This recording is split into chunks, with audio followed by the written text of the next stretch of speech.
Today we'll try to use the root system with Grok. So this is how we're going to do it. We are in the Grok page in here, and we shall copy this curl command. And what we're going to do is we're going to be using our usually Claude-driven terminal to test this out.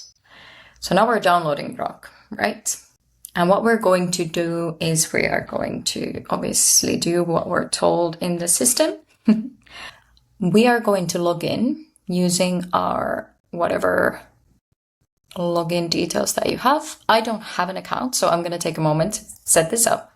And now we are ready to go. We have our Grok running. So let's make this a bit smaller so that you can see the full terminal.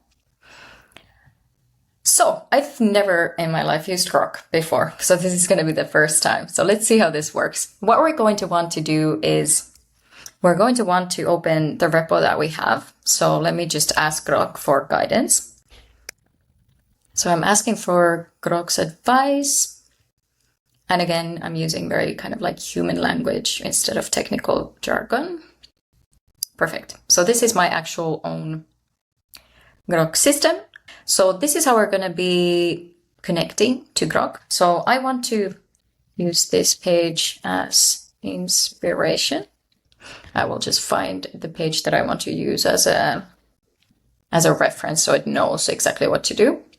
So this one is a page that helps you kind of like figure out how you can use it with Claude Code and what the difference is from other tools. What we're actually comparing in here is using it with chat and projects, so different types of tools. Now we're using Grok in the terminal, so we're still using the CLI version. So let's see what Grok does with this and how it gets on. This being the first time that I'm using it, this is actually really interesting for me as well because I'm seeing the thought process. It obviously looks a bit different. It feels a bit different from Claude Code, even though the terminal is the same. So I'm really curious to see if it makes changes or anything in regards to design or content, or how does it approach this? Does it know how to use everything the way that it should? Actually, I'm going to ask here and I'm going to say, you have this page in the website upload folder, so you can see the code directly. I love how it's interacting with my decisions from today, which were about this exactly. So let's say carry on with what we were doing. Let's see if we can remember or we need to start from scratch. Looks like we're still in the same session. And we can obviously see the colors. We have the fonts and all the branding, everything. It has access to the actual page. So it will be just using that code instead of creating something new. I get asked quite often if it is important to kind of like default or only use one model. And there are obviously advantages to using one model, such as you get to know it really well. Maybe you build like a rapport, maybe you like the way that it speaks. And this is usually why people prefer to kind of like work with one or two and not a wide range of models. But what is really interesting about using the same root system across different models is that it has every single piece of your system. So it has every single thing that I've worked with Claude Code for the past 7 months in Grok now. The only thing is that it has a different model. It has a different brain that's going to be using it. But because everything has been built with web development foundations, essentially, it will be able to rebuild or build anything while using that slightly different model on the background. But it has all the hooks, it has all the rules, or all the branding, all of that is already there. So it shouldn't be inventing stuff, it shouldn't be going off brand. We shall see when this is ready, if that's the case. But it is even running the mechanical voice and design checks, which are obviously in my root system. This is not a Grok thing, and it's not a Claude thing, it's a root system thing. And it's just going through all the different things that you can see in the build that are needed. And here is a good example. There's one line that it wrote that uses a banned kind of like AI giveaway, negation, double negation way of speech. So it is replacing it with the correct tone of voice and the way that I actually speak. And all of this has been trained on the way I actually speak. So it has a skill and a workflow that goes through all of these different steps before shipping anything, before creating anything. So instead of me having to look at this rough version where it has the double negation or negation pattern that I don't like, it's actually correcting itself while it's building it. So the thing that it shows me will already have gone through multiple checks and rounds of checking against what I want to see before we even like see it together. And again, this is not something that is in Grok or in Claude Code. This is a root system way of working. The way that the system is built is that you build these workflows and chains and different ways of working with your system. As you notice, it's just doing it because it knows everything. It already has everything set up in the system and on this laptop. So it doesn't actually need to set things up per se. It already has access to anything it needs. Now it's checking a few flags with the voice rubric, which is the workflow that we use for doing this work. So let's see what we have. Let's try to open this. And it does read the same things, alignment verdict. So this is what it says after it's run all the checks. So it's not fully shippable yet. It still needs a few things. It needs to be adjusting a few things. I'll just ask it to, can you please open the local preview for me in browser? Again, I just want to see if it can. Yeah, so it opened it for me. So this is what it built. And let's first look at the other one, just so we have it kind of like clearly in mind. So this is the original, right? It has different filters by topic. It has all of these different questions, etc. It has the CTA. It has the cards here. So what do we have here instead? So we have honest answers. Does this work with Grok? Okay, that's great. And it is written with Grok, as we literally saw just now. And it did the short version. What it did, it wrote a real page. It actually does filter by topic. So what we see here, so does it work with Grok? Yes. Where do I start if I already have? Okay, this found it. It even brought in some of the CTAs that I have, the files. I think this is a pretty good example and proof that we can see that we can literally just use Grok for this. I will do one extra thing just to show it and see how it is. So I will give it access to this page. Again, it could find it, but I don't like using tokens for things that I can very easily give it myself, because otherwise it will have to go and find it. Whereas now I just give it to it directly, so it knows where to go and what to find.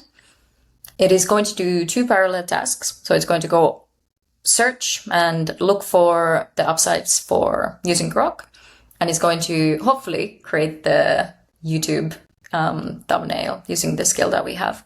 We have not created this before, by the way, so this is going to be the first time I create a YouTube thumbnail for this specific event. Now it's building the image. I'm not sure if it's using the images from the folder. It does have access to them, or if it's actually recreating them with the AI image creation tool. So this is going to be interesting to see. I will ask it to open it so that I can see what's happening. Perfect. So this is the actual YouTube thumbnail that we use. It did not put the images of the participants, which is okay. I did not specifically ask it to do that. And this is actually a very guided way of building the thumbnail. It always has the picture of me unless I say something else is there. It has the ombre, it has these different elements on it, has the title, it has the day, etc. So this is actually correct. It just created the image here. I will tell it to add the images of the 4 presenters or the 5 presenters for the event. I think we still have one thing running, which is the research. I assume since it hasn't brought it back yet, and I can see that there's a command running on the background. Research to also test how it can function on multiple different things at once. This is obviously not an optimal way to do things in the same conversation. Usually I would do these in separate windows, most likely, just to keep it more clean. I wouldn't mix thumbnail creation with research, but for the purposes of this demo, I'll do it in the same one. And also I want to see how Grok actually deals with this kind of dual task that it's working on at the same time. Here we go. We have 5 faces instead of mine. I am not a big fan of the kind of very symmetrical assortment of the faces. So this is something that I would obviously then go into and, organize it again. I would make it clear that I want them slightly on top of each other. I also don't want a black border on all. Maren's face is showing a bit weird here. We're not releasing the face, but all of these things regarding changes of the image is definitely doable.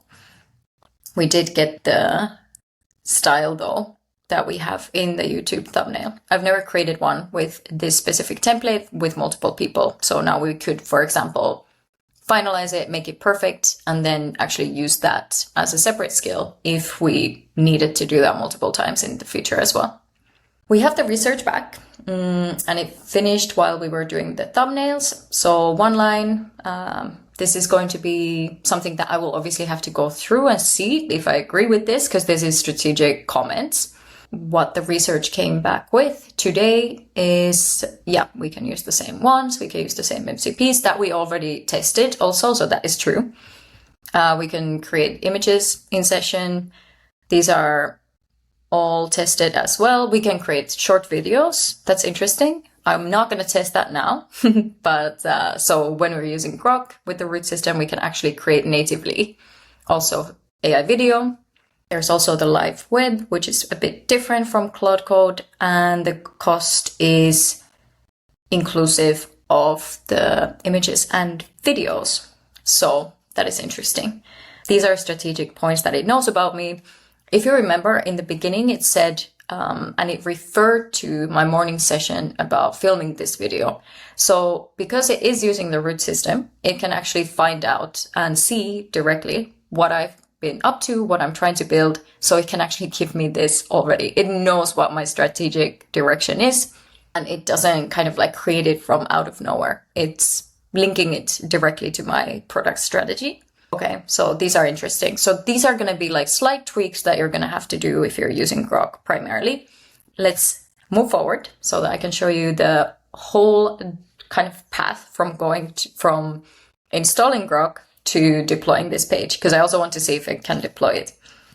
We gave it a task. So I gave it a few instructions to go with.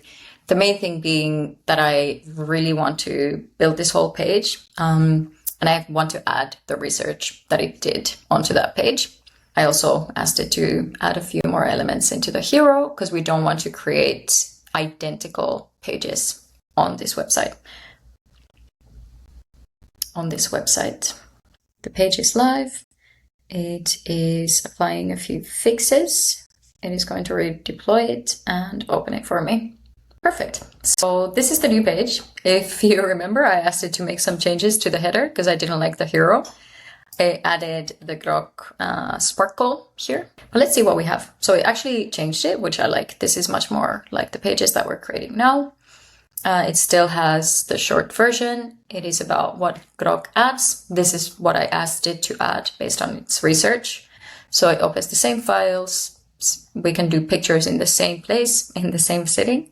And actually even with the same monthly fee, as far as I understand. You can also do moving pictures, and you can go live on the web. So what it has here is a bit about the differences between using this in the CLI environment, so in the terminal, versus using the Grok app again, which is completely different, obviously. What Claude Code still holds, I will obviously ask for it to save session, which is a skill that we have. So now it's actually saving learnings and everything from this session instead of using Grok's own memory.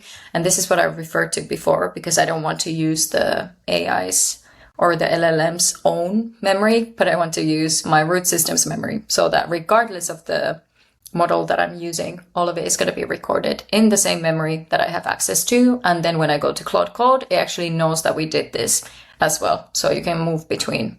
So it's going through the save, which means that I actually can ignore the Grok memory completely because it will just write it in my root system memory. Yeah, scheduled cloud. This is all about using the Claude app, essentially. If you're using anything that is powered by Supabase, which is what we do in the course and what we build in the root system, then it doesn't actually matter. This is only if you're using the Claude app and not the terminal. Let's just go forward. What this page already did, it read the root file, it wrote a real page, it made a picture. Obviously, we don't have that picture here because it has nothing to do with this site. But this is really interesting because we do have a full-on page online, and it actually is even in the nav here that we just created with Grok about this system and with this system.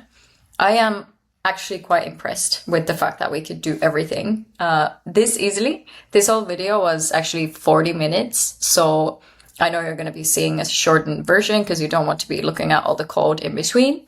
But it took 43 minutes in total from the moment I started this video until now.